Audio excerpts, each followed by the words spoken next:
The observation window cracked under the impact. Director Yalish flinched as another massive paw slammed against the reinforced glass, leaving deep scratches that glowed faintly in the dim corridor light. Inside the containment cell, the Ursak cub tore through its third feeding drone of the day, metal components scattering across the floor like broken toys. 3 weeks of this nightmare, and the council was losing patience. Dr. Parham checked his datapad, mandibles clicking in distress. The cub's stress levels were off the charts again. Heart rate elevated, cortisol equivalent through the roof, aggression markers peaking every few hours. Nothing they tried made any difference.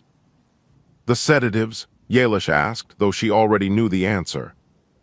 Metabolized in under 2 minutes. We increased the dosage 3 times. Any higher and we risk permanent neurological damage. Parham's 4 eyes blinked in sequence, a sign of deep concern among his species. Director, I don't think we can keep this creature alive much longer. Not like this.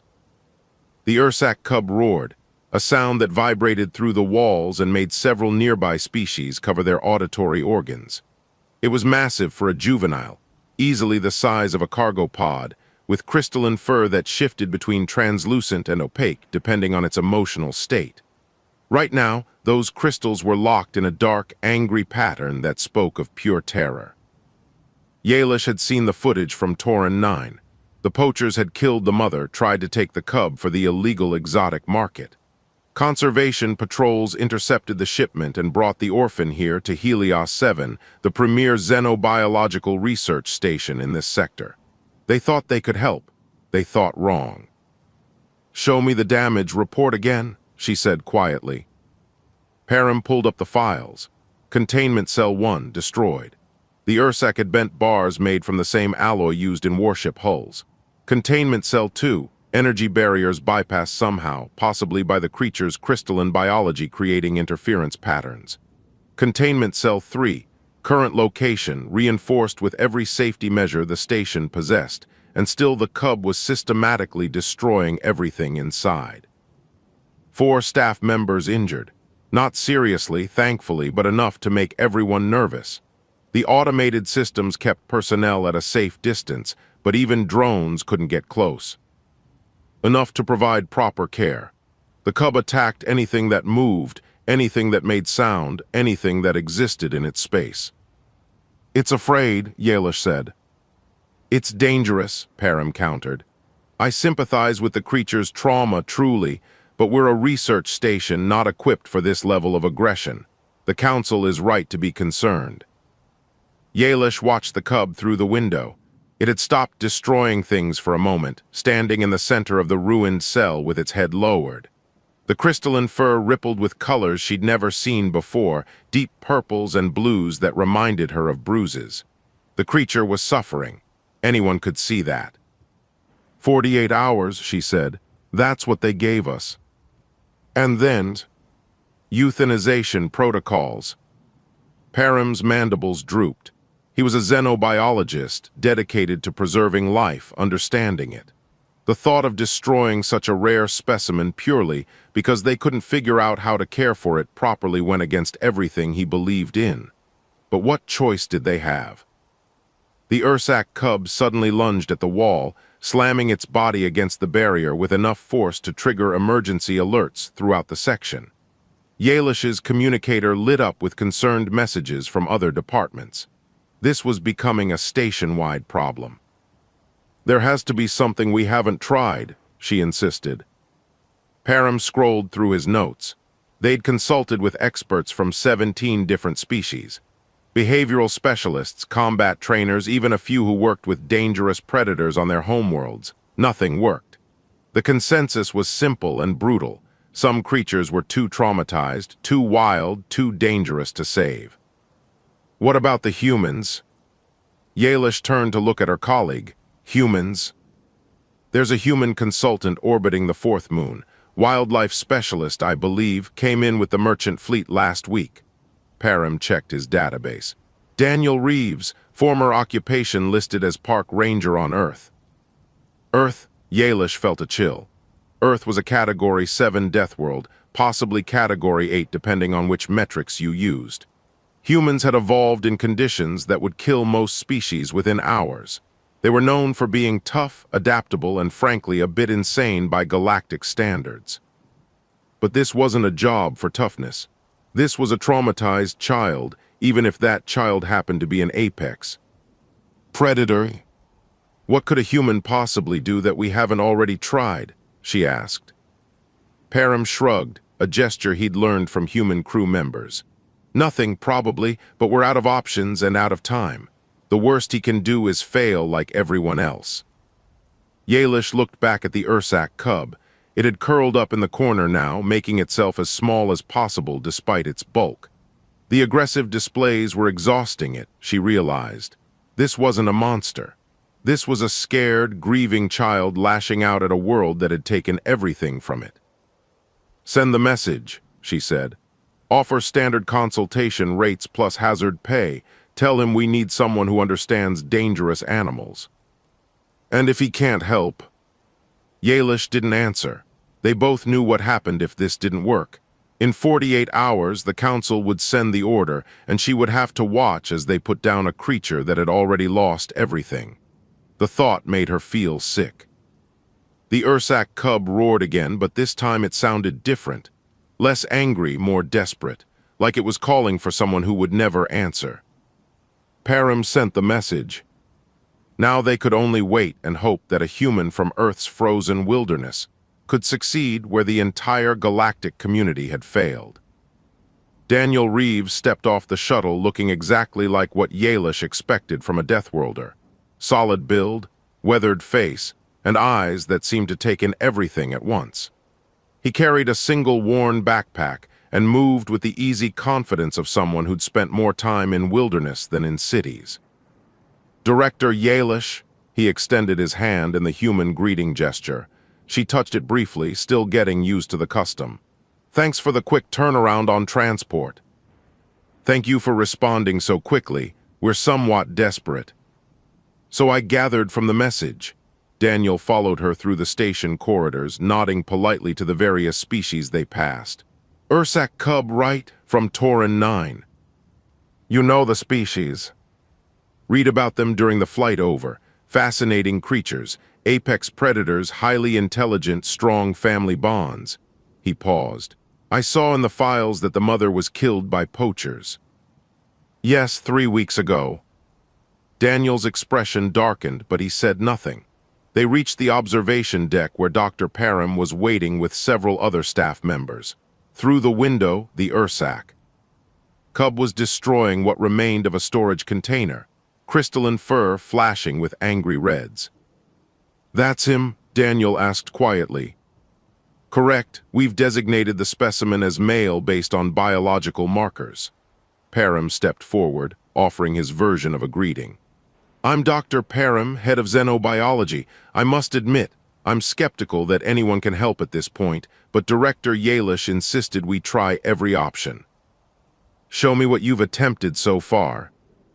For the next hour, they walked Daniel through everything. The footage was brutal to watch. Containment cells destroyed one after another. The chains that bent like plastic, neural dampeners that barely slowed the cub down. Stun fields that the creature powered through with sheer determination. Automated feeding systems torn apart within seconds. We've tried 17 different sedative compounds, Param explained. His metabolism processes them faster than we can safely administer. The energy barriers don't hold because his crystalline biology creates interference. Physical restraints just make him more aggressive.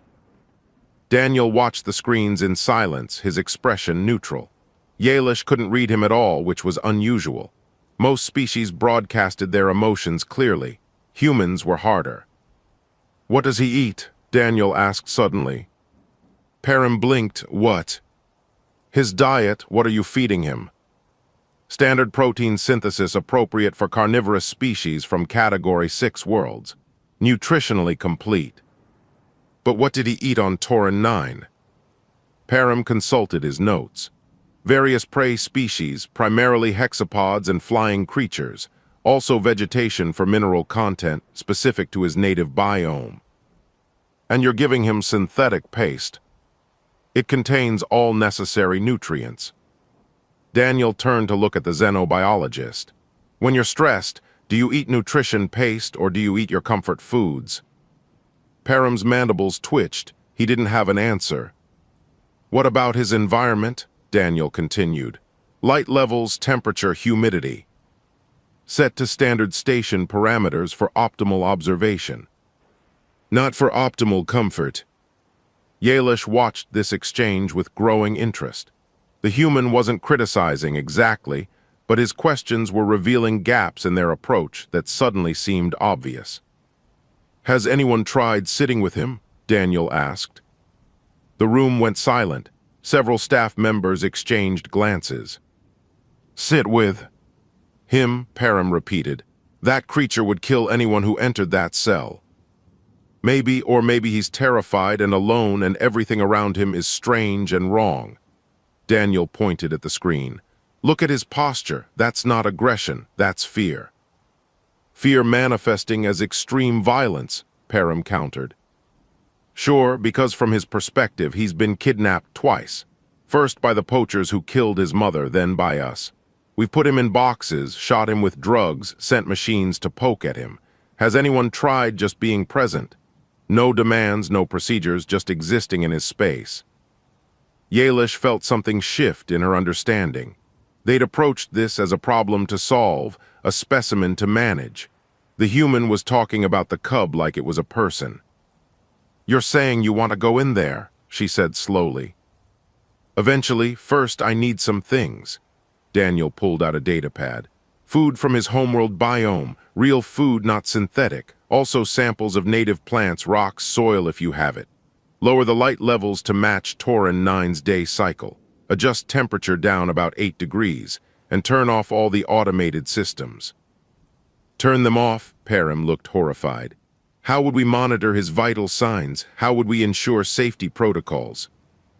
You monitor from out here. As for safety, I'll handle that myself.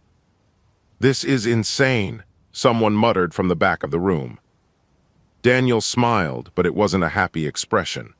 I've worked with grizzly bears, wolves, mountain lions, spent 3 months rehabilitating an injured bear cub that had attacked 2 people before I got involved.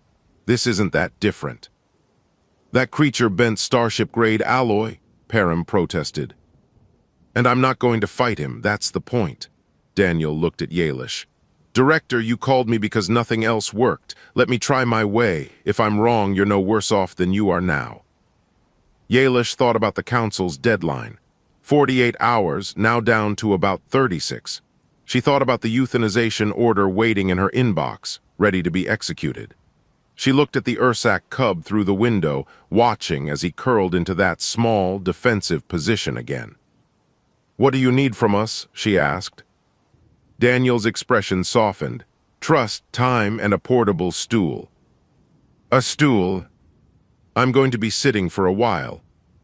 Param looked like he wanted to argue further, but Yalish raised her hand. Get him everything he needs. Prepare the containment cell according to his specifications, and someone find a stool. As the staff scattered to their tasks, Yalish pulled Daniel aside. You understand that if this goes wrong, if you're injured or worse, the council will shut down this entire program. I understand, but if we don't try, that cub dies anyway, so really what do we have to lose? Everything, Yalish thought, but she didn't say it out loud. The containment cell looked different now. Dimmer lighting cast shadows across the floor, mimicking the long twilight hours of Terran 9.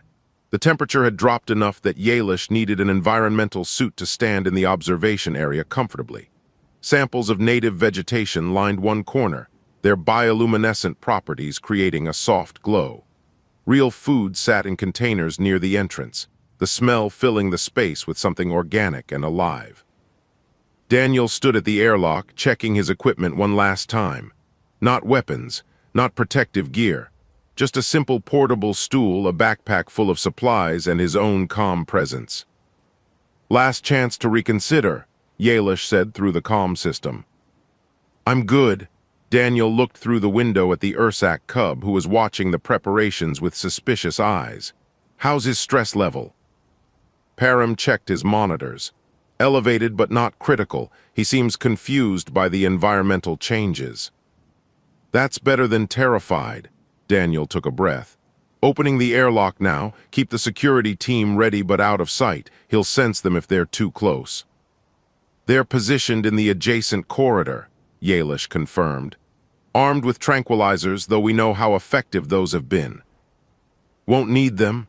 Daniel's voice was confident without being arrogant, but I appreciate the backup. The airlock hissed open. Alarm klaxons stood ready but silent. Every staff member in the observation area held their breath as the human stepped into the containment cell, carrying his stool and pack. The Ursak Cub's reaction was immediate and explosive. He charged, covering the distance between them in 3 massive bounds, crystalline fur flashing bright red with aggression. His roar shook the walls. Security gripped their weapons, ready to fire. Daniel didn't run, didn't fight, didn't even flinch.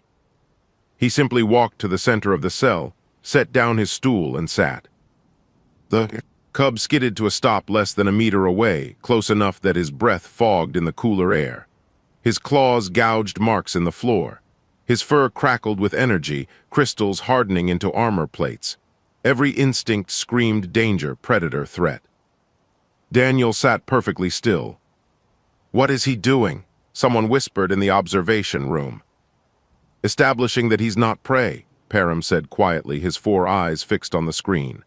"Prey runs, prey shows fear, he's showing neither." The Ursak cub circled Daniel slowly, warily. His nose twitched, taking in the human scent. His ears swiveled, tracking every tiny sound. Daniel remained motionless on his stool, hands resting on his knees, breathing steady and calm. Minutes passed, then an hour. The cub continued his patrol, sometimes getting close enough to touch, other times retreating to the far corner to watch from a distance. Daniel didn't move except to occasionally shift his weight, small adjustments that any person would make while sitting for extended periods. "His stress levels are dropping," Param reported, sounding surprised. "Not significantly, but measurably."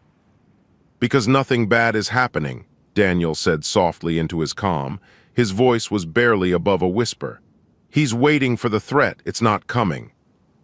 Another hour. Daniel opened his backpack, moving slowly and deliberately. The Ursak cub tensed, fur bristling, but didn't charge. Daniel pulled out a container of food, something from Terran 9's native fauna, and began eating. He didn't look at the cub, didn't offer food, just sat and ate like this was a normal meal in a normal place. The smell caught the cub's attention. His head lifted, nostrils flaring. This wasn't the synthetic paste from the drones. This was real, familiar home. Daniel finished eating and closed the container. Still didn't look at the cub. Just pulled out a water bottle, took a drink, and hummed softly to himself. An old earth tune, something simple and rhythmic. "Is he singing?" Yalish asked. "Creating ambient sound," Param said, making himself predictable, non-threatening. The Ursak cub crept closer. His posture had changed, less aggressive and more curious. The bright red of his fur had faded to uncertain oranges and yellows. He was still wary, still ready to fight or flee, but the immediate terror was easing. Daniel opened the food container again and tossed a piece toward the cub without. Looking directly at him, the motion was casual, like feeding birds in a park. The food landed between them, well within the cub's reach, but requiring him to approach. The cub stared at it, looked at Daniel, back at the food. Hunger won. He darted forward, snatched the food, and retreated to the corner. Gulped it down without chewing. Waited for consequences that didn't come. Daniel just sat there humming. 3 hours into the vigil, the Ursak cub's behavior shifted noticeably. The aggressive displays had stopped completely. His fur cycled through softer colors, blues and greens that Dr. Param identified as curiosity and reduced anxiety. He still kept his distance, but he was watching Daniel with something other than fear. "This is remarkable," Param whispered. "In 3 hours he's achieved more progress than we managed in 3 weeks." "Because he's not trying to control the cub," Yalish said, understanding dawning. "He's just existing with him." Daniel shifted position on his stool, stretching his legs. The cub tensed but didn't flee. Daniel pulled out another piece of food and ate it himself. Then, without fanfare, he tossed another piece toward the cub. Closer this time. The cub approached more confidently, took the food. This time he didn't retreat all the way to the corner. He stayed in the middle distance, chewing slowly, eyes never leaving the human. "Talk to me about his body language," Daniel said quietly to Param.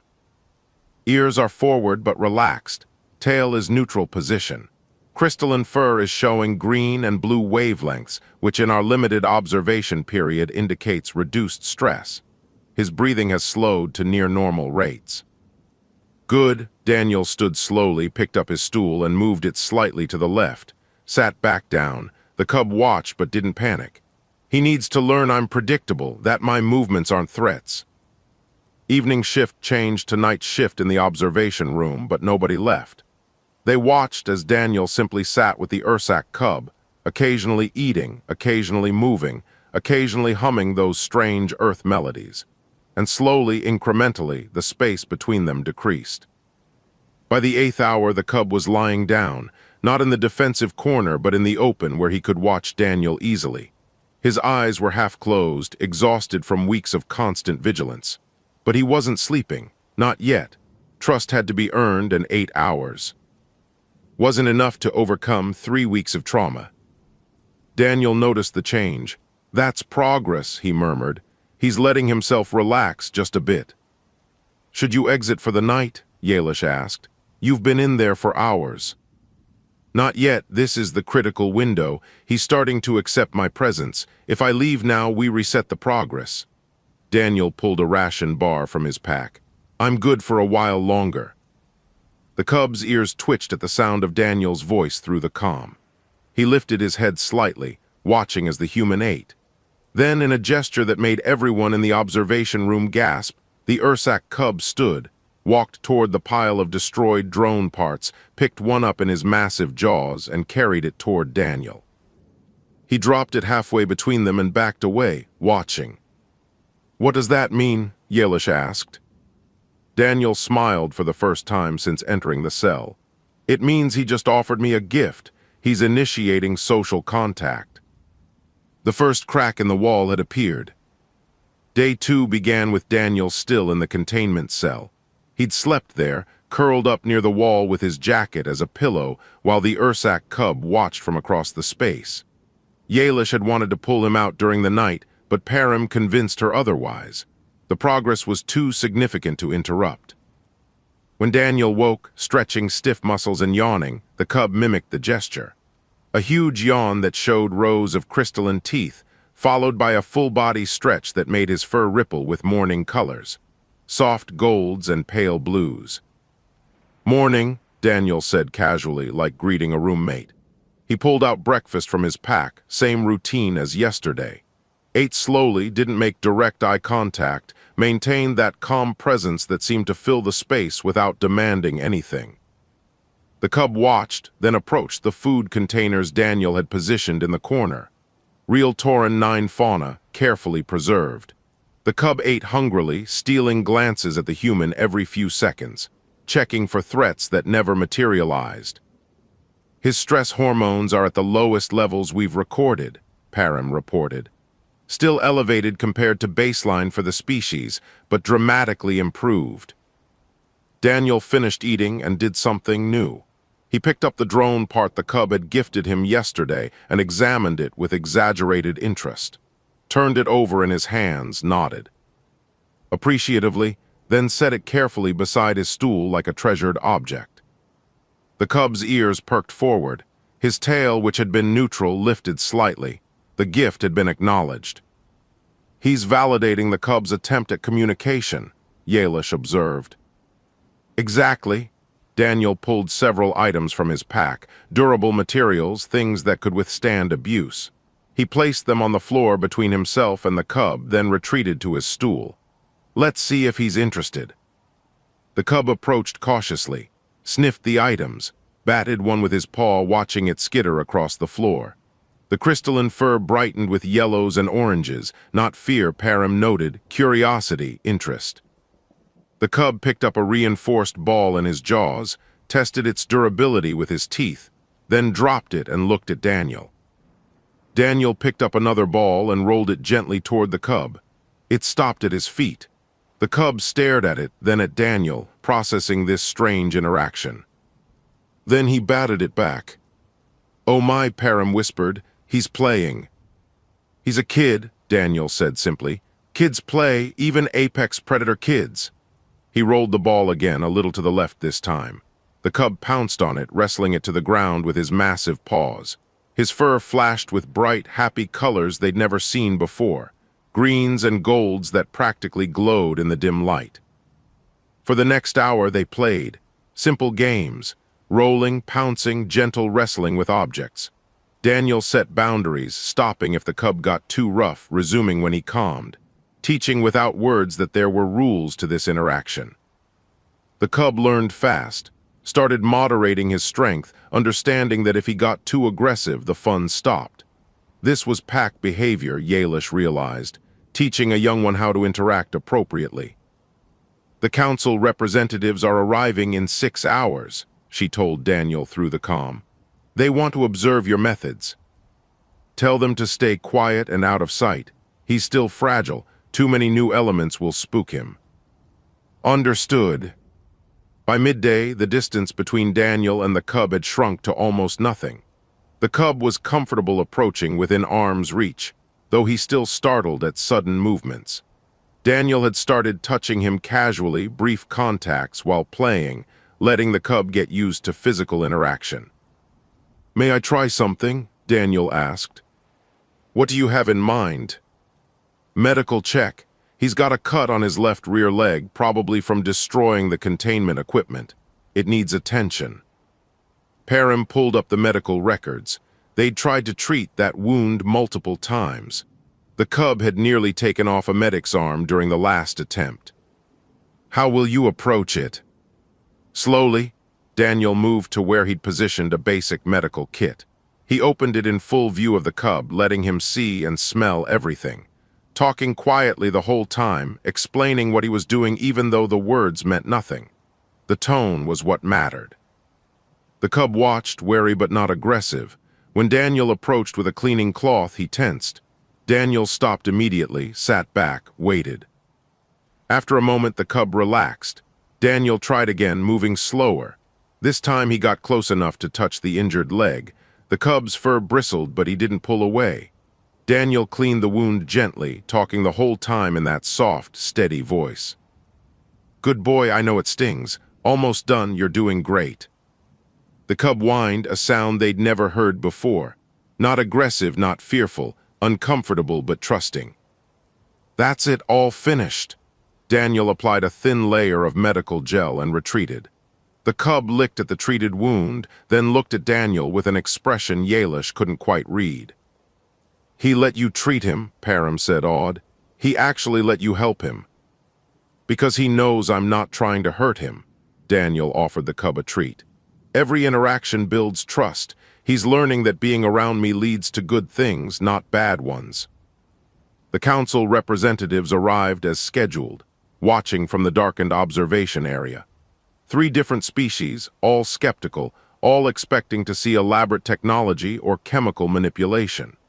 Instead, they saw a human sitting in a cell with a creature that had destroyed 3 containment systems, feeding it by hand and scratching behind its ears. "This is the breakthrough methodology?" one representative asked, sitting. "Watch," Yalish said quietly. As they observed, Daniel stood and walked toward the corner where the native plants were growing. The Ursak cub followed him like a shadow, staying close but not crowding. Daniel touched the plants, showing interest. The cub did the same, mimicking the behavior, social learning. Then Daniel did something that made everyone in the observation room tense. He sat down on the floor, not on his stool, vulnerable position, within easy striking range. The cub approached, sniffed him thoroughly, then did something incredible. He lay down next to Daniel, his massive body pressed against the human's side, closed his eyes, and slept. Real sleep, deep, restful sleep, the kind that only comes with complete trust. "Impossible," one council member whispered. No, Yalish said, just human. Daniel sat there for 3 hours, barely moving, while the Ursak cub slept against him. When the cub finally woke, his fur was cycling through content blues and peaceful greens. He looked up at Daniel's face for the first time without fear, and something profound passed between them. Recognition, bond, family. I believe we can cancel the euthanization order, Param said, his voice thick with emotion. This creature is going to be fine. One of the council representatives leaned forward, studying the scene. What exactly is the human doing that we couldn't? He's seeing the cub as a person, Yalish explained. Not a problem to solve or a specimen to manage, a person who's scared and hurt and grieving, and he's responding to those needs with patience and respect. But we tried everything. No, Daniel's voice came through the comm, quiet but firm. You tried to control him, I chose to understand him. There's a difference. The representative had no response to that. By evening, Daniel and the cub had established routines. Meal times, playtime, rest periods, structure that the cub could predict and depend on. The kind of stability he'd lost when his mother died. And through it all, Daniel maintained that steady, calm presence that said without words, "You're safe now. I've got you. You're not alone." The council chamber buzzed with debate. Holographic displays showed footage from the containment cell, Daniel and the Ursak cub working through training exercises, the bond between them obvious even to the most skeptical observers. 3 weeks of terror had transformed into 3 days of steady progress. The human should document his methods, one representative insisted. Create protocols we can distribute to conservation stations across the sector. It's not a protocol, Yalish argued. It's an approach, a philosophy. Then explain it in terms we can replicate. She pulled up her notes, information compiled from hours of watching Daniel work. The core principles are trauma-informed care, patience, and what humans call empathy. Understanding that aggressive behavior often masks fear. That control creates resistance, but respect builds cooperation. The representative from the Tellarian Confederacy, a species known for their advanced behavioral sciences, studied the data carefully. These concepts aren't foreign to us. We teach similar principles in our programs.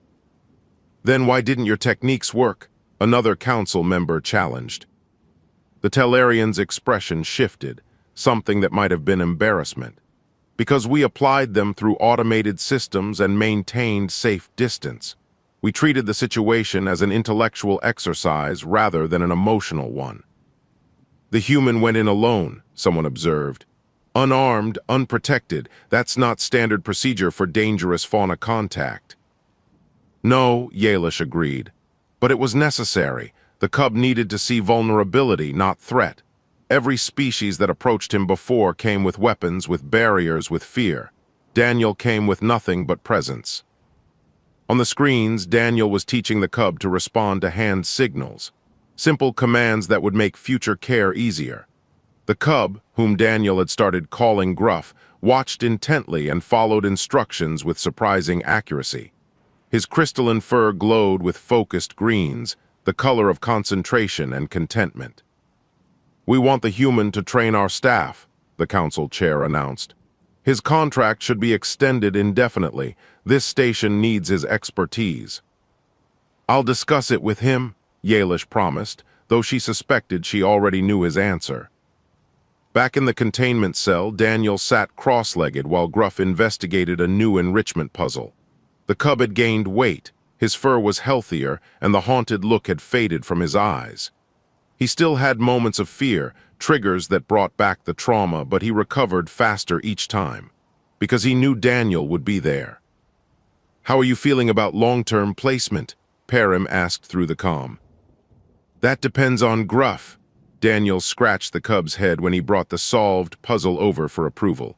He's bonded to me now. Separating us would be cruel. The council wants you to stay. Train others in your methods. Daniel was quiet for a moment, watching Gruff play with his toys. I can teach techniques, patience, reading. Body language, building trust. But I can't teach people to care. That's something they have to choose. Many of our staff do care. They were devastated when they couldn't help him. I know, they tried everything they knew. That's not a failure, it's just different knowledge. Daniel stood, and Gruff immediately moved to stay close. Earth animals taught us lessons that other worlds didn't have to learn. We survived by understanding pack dynamics, by forming bonds with creatures that could kill us. Dogs, horses, even birds of prey. We learned to speak their languages. So you're saying humans have an advantage in this area? Not an advantage, just different experience. Daniel pulled out training treats. Every species brings something unique to the galactic community. This happens to be one of ours. Over the following weeks, Daniel began working with station staff. Small groups, carefully selected, learning to observe and interpret animal behavior. He brought them into the cell one at a time, teaching Gruff that other beings could be trusted too. The first was a young intern named Rissa, nervous and excited in equal measure. She stood frozen at the entrance while Gruff examined her from a distance. "Don't stare directly at him," Daniel coached. "That's a challenge in his language. Look near him, not at him, and breathe normally. He can smell fear." Rissa followed instructions, her breathing steadying. Gruff approached slowly, sniffing her thoroughly. His fur showed cautious yellows but no red. He accepted her presence because Daniel's calm told him she was safe. "Can I touch him?" "Let him come to you first. Offer your hand, palm down, no sudden movements." Rissa extended her hand. Gruff sniffed it, considering, then pushed his massive head under her palm, asking for contact. She scratched gently, her face lighting up with wonder. "He's so soft, the crystals feel warm." "That's contentment temperature. When he's stressed, they go cold and hard." Daniel watched the interaction carefully. "You're doing great, he likes you." More staff rotated through, each learning to work with Gruff under Daniel's supervision. Not everyone had the right temperament. Some were too nervous, broadcasting anxiety that made the cub uncomfortable. Others tried to rush the process, wanting results faster than trust could build. But a core group emerged, people who understood what Daniel was teaching. Dr. Perrin became one of Gruff's favorite visitors. The xenobiologist had a natural patience, moving slowly and speaking in those same calm tones Daniel used. He'd sit with Gruff for hours, taking notes on behavior patterns, learning to read the subtle shifts in fur color and body language. "I've been studying animals my entire career," Perrin admitted one day. "But I always maintained clinical distance, objectivity. I see now that I was missing something crucial." "Connection isn't the opposite of science," Daniel said. "It's a tool just like observation and analysis. Human science seems to embrace both. Not always easily. We have debates about it too. But yeah, we learned early that understanding requires relationship." The station's approach to traumatized specimens began changing. New protocols emphasized patience over speed, relationship over control. The equipment manufacturers received requests for different tools, items that facilitated interaction rather than distance. Other stations started asking questions, wanting to understand this human methodology that achieved results they'd thought impossible. Daniel received offers from a dozen facilities. Better pay, prestigious positions, opportunities to work with rare species across the galaxy. He turned them all down. "Why?" Yalish asked when another offer arrived. "This could advance your career significantly." "Because Gruff still needs me." Daniel watched the cub through the observation window. "We're a package deal. Where I go, he goes, and he's not ready for transport yet." "He might never be ready. Ursacs don't do well with environmental changes." "Then I guess I'm staying here." Yalish felt something she hadn't expected. Relief. She'd grown accustomed to Daniel's presence on the station, his quiet competence and genuine care for the animals in their charge. Losing him would hurt professionally and personally. "The council has approved a permanent position," she said. "Head of behavioral rehabilitation. You'd oversee all trauma cases, train new staff, develop programs. Gruff would be assigned to you as a permanent companion." Daniel turned to look at her. Companion, not specimen. Companion, we're recognizing that some animals need more than clinical care. They need family. For the first time since arriving, Daniel smiled fully. Then yes, we accept. That evening, Daniel told Gruff about the decision, knowing the cub couldn't understand the words, but hoping the tone conveyed meaning. Gruff responded by bringing every toy he owned and piling them at Daniel's feet, his version of a celebration. We're staying, buddy. This is home now. Gruff's fur blazed with happy golds and greens, brighter than they'd ever seen. He tackled Daniel in a playful pounce, gentle despite his size, and they wrestled on the floor of the cell that had once been a prison but was now just a room where family lived. In the observation area, staff members watched and smiled. 3 weeks ago, they'd prepared to end a life. Now they were watching it truly begin. 6 months changed everything. Helios 7 had become the premier rehabilitation center in the sector, stations sending their most difficult cases with requests for the human methods.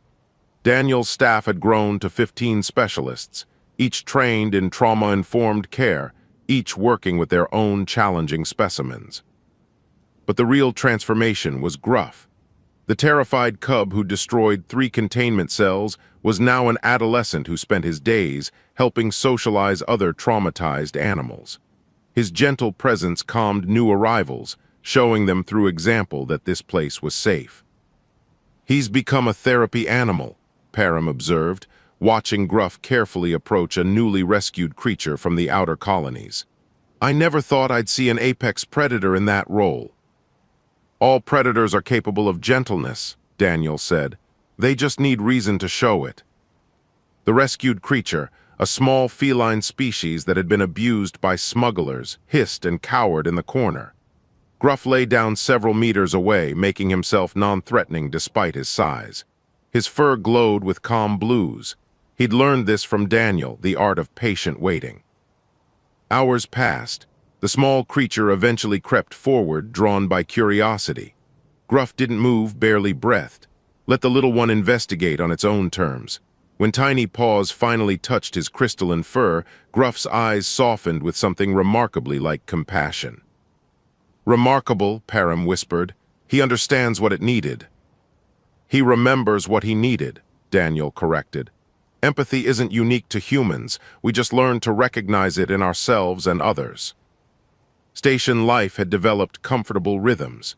Daniel's quarters were modified to accommodate Gruff, who'd grown considerably but remained gentle despite his size and strength. They had morning routines, training sessions, playtime.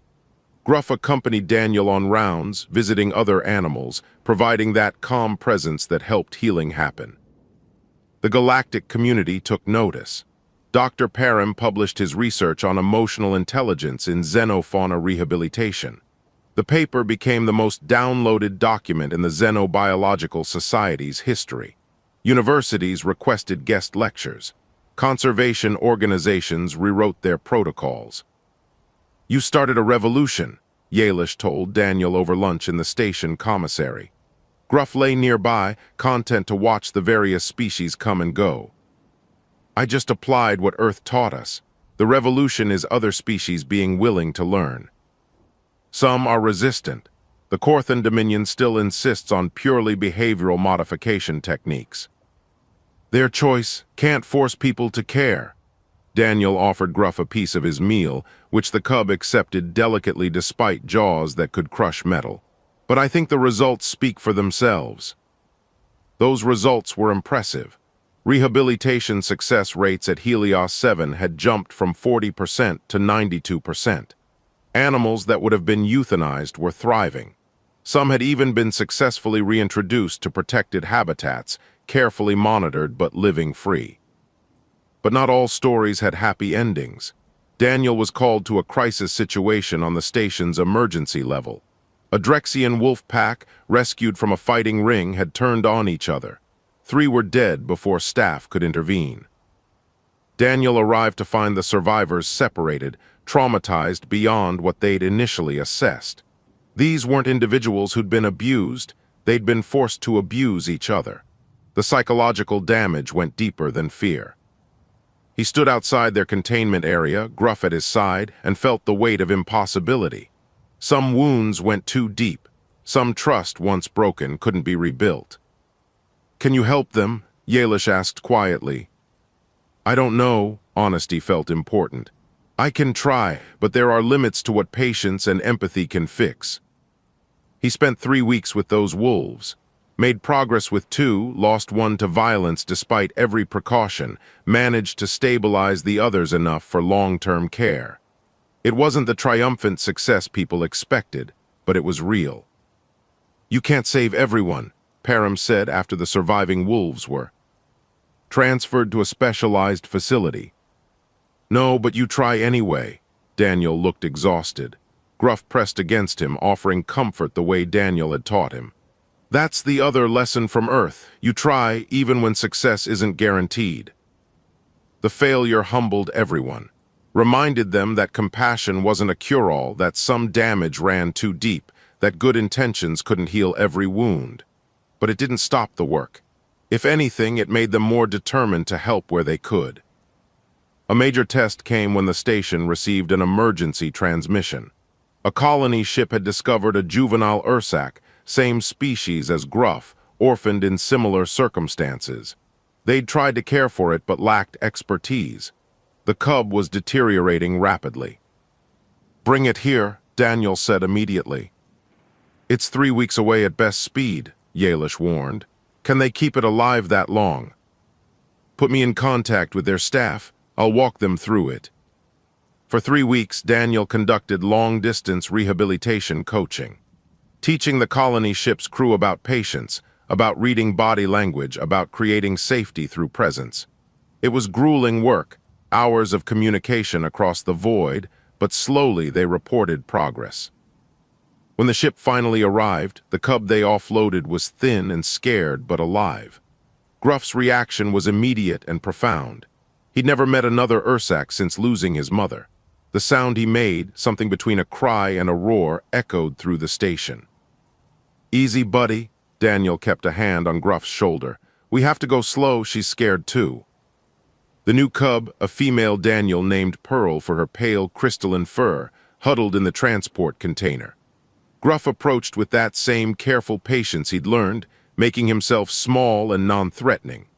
Pearl watched him with wide eyes, recognizing her own kind for the first time in months. What happened next made everyone in the receiving bay stop and stare. Gruff began grooming Pearl, carefully cleaning her fur the way a parent would. She trembled but allowed it, starved for this kind of contact. And gradually, so gradually, she leaned into him.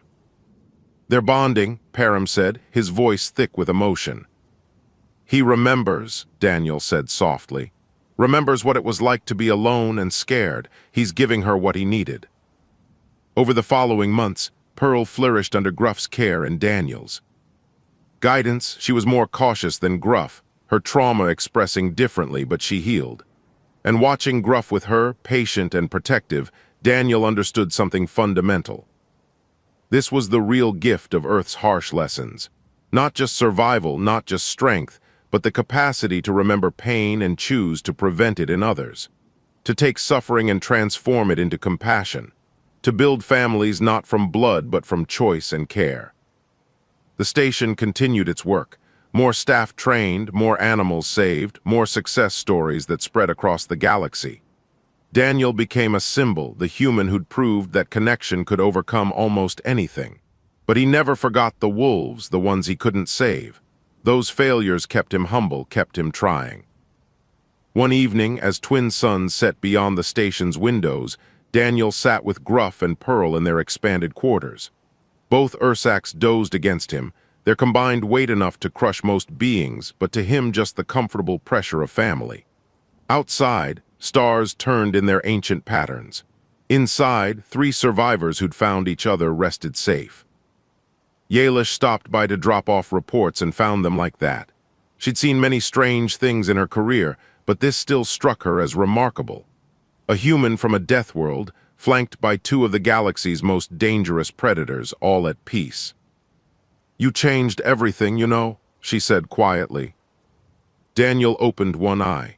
"I just sat down and waited. Everyone else did the hard work of believing it could matter.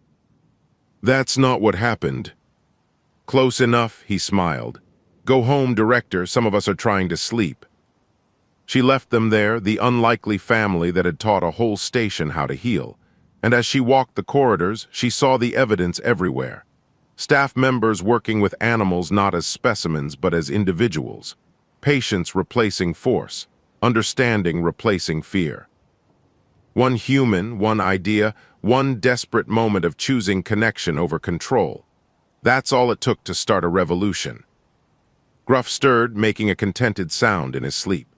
Pearl echoed it, her crystalline fur glowing soft and warm. And Daniel, the man who'd walked into an impossible situation with nothing but a stool and patience, closed his eyes and dreamed of Earth's wild places where people learned to speak the language of animals who could kill them but chose instead to trust. The story wasn't over. It never really was. Every day brought new challenges, new animals who needed help, new staff learning the delicate art of healing trauma. But the foundation was solid now, built not on chains or tranquilizers, but on something far stronger. The simple revolutionary act of giving a damn.